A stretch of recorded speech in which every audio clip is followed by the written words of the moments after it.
So Eric Kutcher, I'm the managing partner of McKinsey's Western region. It's a true pleasure to be here, and it's a pleasure to be here because I think it's time we frame this particular issue as one of the most strategic issues facing business today. And it's an invitation for both men and women to solve this issue. So I was asked as we kick off this panel to do two things. I was asked to share a bunch of the research that we've done on women in the economy. I was also asked to share some of the perspectives I have as a leader of a reasonable sized organization here on the West Coast. We have a lot we should actually be proud of. The research would say if you look over a 30-year period, we now have almost 50% or a little over 50% of the working population as women, right? That leads to about 26% growth of our GDP, meaning if we didn't get from where we were 30 years ago today, our economy would be over 25% smaller than it is today. We also have some wonderful, wonderful role models that our women can look up to. Think about some of the iconic companies whose CEOs are women today. IBM with Ginny Rometty, HP with Meg Whitman, GM with Mary Barra, Yahoo with Marissa Mayer. Right? These are some tremendous role models for our women to look up to and say they've broken through that barrier. At the same time, we have a lot of work to do. And as we look at it, we have absolutely hit a plateau. We've absolutely stalled out in terms of progress. And one of the charts I'd love to show is a bit of the progression and how much harder it is for our women to reach the executive levels of our companies. And this was done, some research in Europe. I can promise you we've done this in the US as well. It does not change. And what you will see is, again, a little over 50% of our entry-level positions are filled by women. And you can look 2 to 5 times harder as you move up towards, and look how much harder it is to become CEO, or look how much harder it is to become part of that executive committee. And if you look at our boards, it's the same exact challenge. One of the things that I've always heard is, well, it's selection bias. It's a desire to move out of some of these opportunities. And this is one of those things that I found to be truly eye-opening because it dispelled all of the myths that we talk about. And what you can see here is for those senior and mid-level management, how many people, both men and women, look at these as a desire to reach the top, a willingness to sacrifice to get there. There is virtually no difference. Statistically, there is no difference. There is a difference in confidence to get there, which is one of the things we absolutely have to be aware of. We've got a lot of biases that we have to overcome. But very clearly, the previous chart is not because the women don't want to be there. It's for a whole lot of issues that we need to now work through.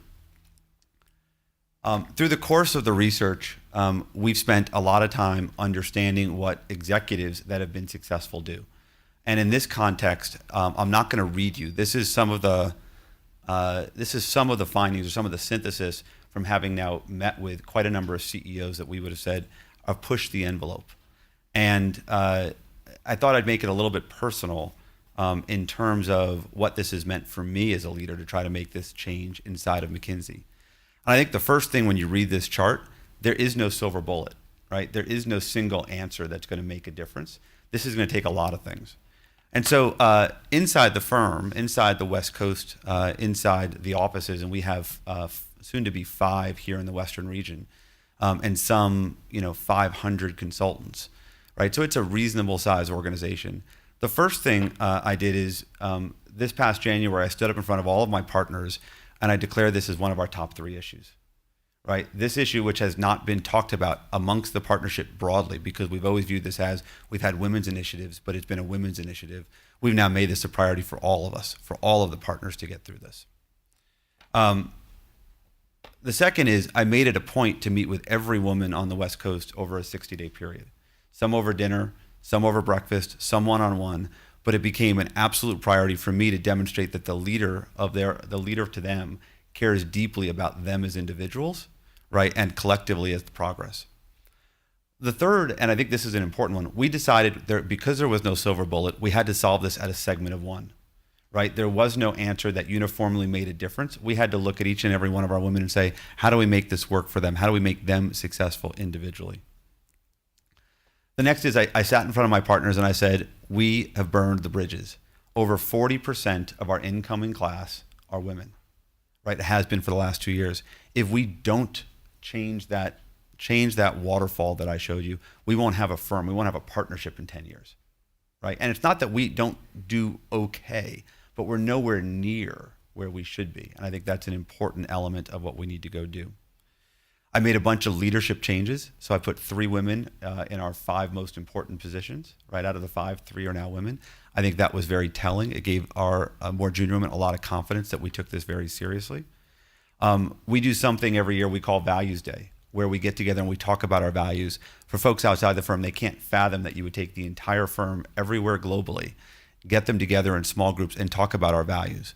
This year, we're doing a whole training. That day will be dedicated to a training on something called Centered Leadership, all about understanding the biases that we all have and how we overcome them and be much more aware. And the last is we've been very thoughtful about the language in our reviews to avoid some of those biases that we often have, especially for our women early in their career, about things that we observe that look a little different than some of our men, right? But actually don't really change their ability to counsel clients and to be successful.